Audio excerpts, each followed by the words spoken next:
అంతేకాకుండా రాష్ట్ర ప్రభుత్వం ఆర్బీఐ వద్ద ఓవర్ డ్రాఫ్ట్లు తీసుకున్న మరి ఎకనామిక్ అవుట్లుక్లో చెప్పినట్టుగా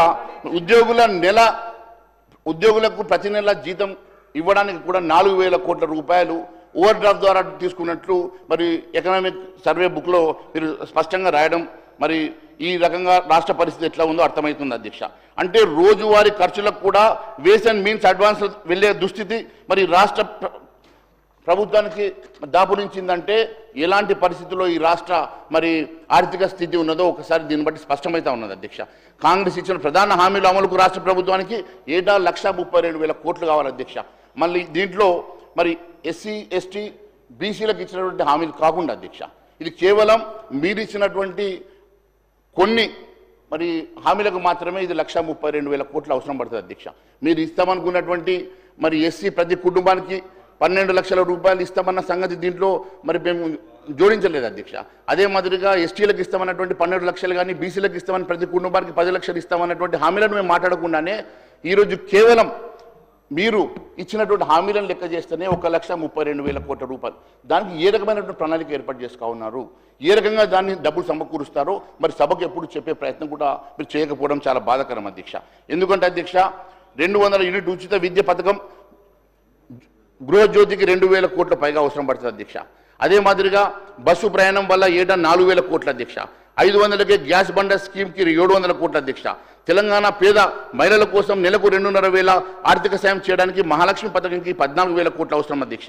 ఇక రైతులకు రైతు కూలీలకు పెట్టుబడి సాయం కింద ఏటా 12,000 రూపాయలు రైతు కూలీలకు ఇవ్వాల్సినటువంటి డబ్బు కానీ రైతు భరోసాకి 17,000 కోట్ల రూపాయలు కావాలని అంచనా అధ్యక్ష. మరి రైతు కూలీలకు ఇవ్వాల్సిన ఆత్మీయ భరోసా పంట బోనస్ పథకానికి నిధులు ఎలా సమకూరుస్తారు, వ్యవసాయ కూలీలకు 12,000 చొప్పున ఇచ్చే 12,600 రూపాయలు ఏ రకంగా మీరు చేస్తారు, ఇక వరి పంట క్వింటాల్కి 500 బోనస్ ఇస్తామని కాంగ్రెస్ 6 గ్యారెంటీలు భాగంగా మాటిచ్చింది. మన రాష్ట్రంలో ఏటా ఖరీఫ్ రబీ సీజన్లో మొత్తం 1 కోటి ఎకరాల్లో వరి సాగు చేయడానికి మరి గణాంకాలు చెప్తున్నటువంటి మరి దానికి ఇవన్నీ నిధులు అధ్యక్ష. రైతు భరోసా, రైతు కూలీ, ఆత్మీయ భరోసా, వరి పంట బోనస్, ఈ 3 పథకాలకు 42,000 కోట్ల అవసరం అధ్యక్ష. తెలంగాణ సుమారు 35 లక్షల మంది నిరుద్యోగులు ఉంటారు అధ్యక్ష.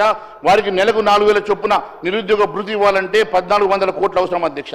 ఈ లెక్కన మరి నిరుద్యోగ భృతికి ఏటా 16,800 కోట్ల అవసరం అధ్యక్ష. ఇందిరమ్మ ఇళ్ల కోసం మరి 20,825 కోట్ల అవసరం అధ్యక్ష. అంతేకాకుండా సామాజిక పెన్షన్లకు 2,000 నుంచి 4,000 పెంచితే, అలాగే దివ్యాంగులకు 4,000 నుంచి 6,000 పెంచితే ఏటా 30,000 కోట్లు అవుతుంది అధ్యక్ష. అంటే ఈ సంక్షేమ కార్యక్రమం అమలుకి రాష్ట్ర ప్రభుత్వం ఏటా 1,32,000 కోట్ల అవసరం. ఈ నిధులు సమర్చుకునేదానికి మరి ముఖ్యమంత్రి గారు ఆర్థిక పరిస్థితి బాలేదని విషయాన్ని వెల్లడించడం వెనుక ఉన్నటువంటి మతలబు మరి ఈ స్కీమ్స్ అన్నిటికీ కూడా మరి ఎగవేసేటువంటి కార్యక్రమం ఏమైనా చేస్తూ ఉన్నారా అనేటువంటి అనుమానాలు మరి రాకుండా పోవడం లేదు అధ్యక్ష. అంతేకాదు అధ్యక్ష, దీంట్లో ఏ పథకాలు మరి కంటిన్యూ చేస్తారో, ఏ పథకాలు మీరు ఎత్తేస్తారో అనే మరి సభకు చెప్తే బాగుంటుందని చెప్పి మేము మరి భావిస్తూ ఉన్నాం అధ్యక్ష. రాష్ట్రం అప్పులకు కుప్పగా మారిందని తెలిసి కాంగ్రెస్ అల్వికాన్ని హామీలు ఇవ్వడం ఖచ్చితంగా ఇది ఒక మోసం అవుతుంది అధ్యక్ష. మరి ఇది ఉద్దేశపూర్వకంగా, ఇది కుట్రపూరితమైన సామాన్యులను నమ్మించి గొంతుకోయడమే. ఇది ప్రజలు ఎట్టి పరిస్థితుల్లో హర్షించరు. మరి ఖచ్చితంగా తెలిసి చేసినటువంటి హామీలుగానే మేము భావిస్తూ ఉన్నాం అధ్యక్ష. ఎందుకంటే భద్రాచలం, ఖమ్మం జిల్లా భద్రాచలం అంబేద్కర్ చౌరస్తాలో జరిగిన కాంగ్రెస్ మీటింగ్లో హాత్ సే హాత్ జోడో కార్యక్రమంలో ఫిబ్రవరి 15, 2023లో ఆ రోజు మరి ముఖ్యమంత్రి గారితో సహా ఉన్నట్టు ఇప్పుడు ప్రస్తుతం ఉన్నటువంటి మంత్రులు కూడా ఆ రోజు ఇచ్చినటువంటి మరి ఆరోపణలో భాగంగానే మరి ఈ రాష్ట్రం ఆ రోజు 5,50,000 కోట్ల అప్పులు ఉందని మీరు ఇచ్చిన స్టేట్మెంట్ బట్టి స్పష్టంగా మీకు ఆర్థిక పరిస్థితి తెలిసే మీరు హామీలు ఇచ్చిన సంగతి మరి తెలుస్తూ ఉన్నదని చెప్పి తెలియజేస్తా ఉన్నాను అధ్యక్ష. అంతేకాదు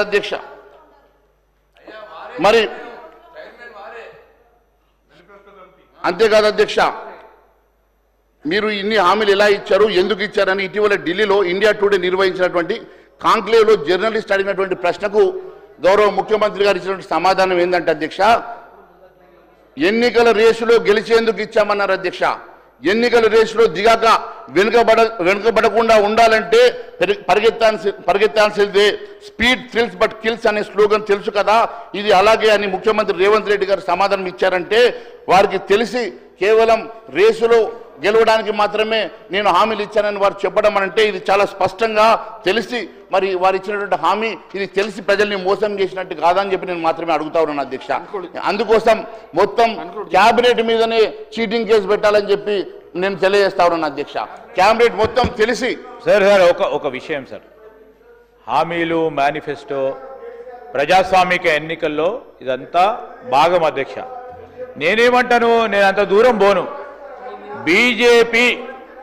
బీజేపీకి సంబంధించి కేంద్ర ప్రభుత్వంలో 2 కోట్ల మందికి ఉద్యోగ అవకాశాలు ఇస్తాను. ఏం కేసు పెట్టాలి అధ్యక్ష? ఏం కేసు పెట్టాలి? వాళ్ళ మీద ఎవరి మీద కేసు పెట్టాలా? ప్రతి బ్యాంక్ అకౌంట్ లో 15 లక్షల రూపాయలు ఇస్తామన్నారు. ఏం కేసు పెట్టాలి అధ్యక్ష? ఏం కేసు పెట్టాలా? రైతులకు మేలు చేస్తామన్నారు. ఏ మేలు కూడా చేయాలి? ఏం కేసు పెడతారు అధ్యక్ష? ఈరోజు మేము చెప్తా ఉన్నాం, ఎన్నికలకు సంబంధించిన హామీలో భాగంగా చిత్తశుద్ధిని చూస్తారు అధ్యక్ష ప్రజానికం. మేము హామీలు ఇచ్చాం, మాకున్న పరిధిలో మాకున్న వనరులతో ఎంతవరకు చేయాలో అంతవరకు మా వరకు ప్రయత్నం చేస్తూ మేము ఇచ్చిన హామీని నిలబెట్టుకునే ప్రయత్న భాగంలో ముందుకు పోతా ఉన్నాం.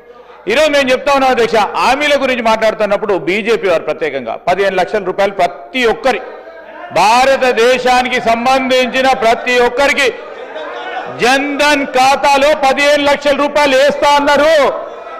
మరి మీకు పడ్డాయేమో సార్, వాళ్ళకన్నా పడితే మేము సంతోషం. మహేశ్వర్ రెడ్డి గారు అకౌంట్లో 15 లక్షలు వారు మోడీ గారు పంపిస్తే సంతోషం. ఏం మాట్లాడుతా ఉన్నారు సార్?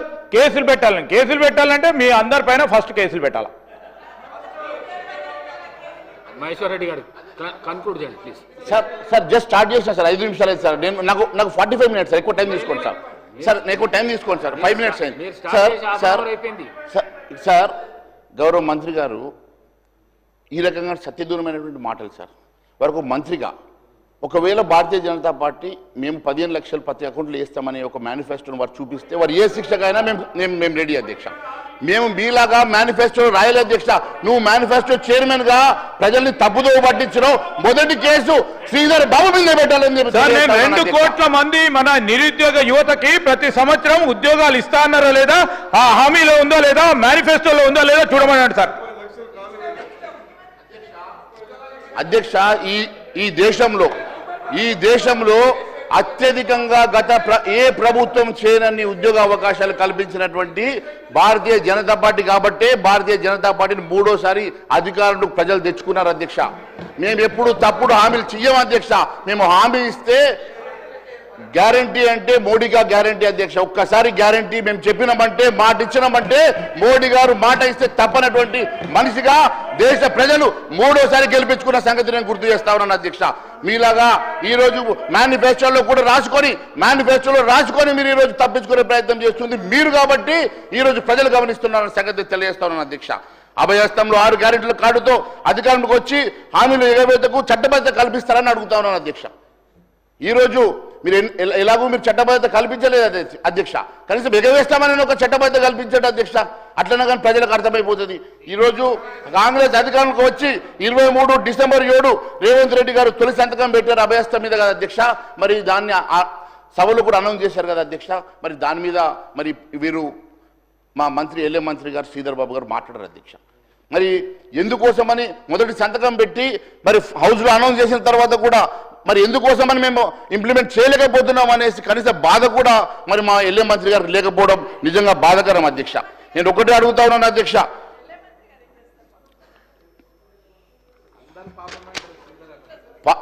పాత అప్పులు తీర్చేందుకట కొత్త అప్పులు తీసుకొస్తున్నారు అధ్యక్ష.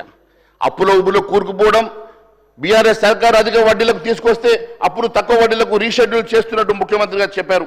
ఇకపై అప్పులు చేయదలుచుకుంటే బడ్జెట్ ముందు మొన్న జనగామలో చెప్పినటువంటి మాట అధ్యక్ష, ఇకపోయి అప్పులు చేయబోమని చెప్పారు అధ్యక్ష. చాలా సంతోషం అధ్యక్ష. ఎందుకంటే మళ్ళీ అప్పులు చేయకుండా ఉన్న వాటితోటే నడిపిస్తానంటే ఏ రకంగా నడిపిస్తారో దాన్ని కూడా మీరు మాకు తెలియజేస్తే బాగుంటుంది, మేము తెలియజేస్తాను అధ్యక్ష.